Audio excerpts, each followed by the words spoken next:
নানার সাথে একবার তর্ক লাগলো। বলেন তো নানা, আল্লাহর কাছে কে বেশি দামি, আপনি নাকি আমি? বিশ্বনবী বললেন, হুসাইন আনাল আমজাদ, আমি বেশি দামি।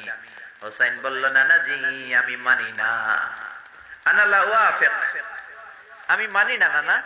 কেমন করে আপনি আমার চাইতে বেশি দামি হন? নানা আপনি বড় না আমি বড়? তা নানা বলে, নানা কে? নানা কে? আমি বড়, আমি তো নবী। বলছে হলো না, আমি বড়। কি সুন্দর ওয়াজ! কেমনে বড়? তো বলছে যে আপনার নানার নাম কি? আপনার নানাকে কেউ চিনে? আমার নানার নাম কি? আমার নানার নাম মোহাম্মদ। আপনার বাবার নাম কি? আপনার বাবাকে কে চিনে?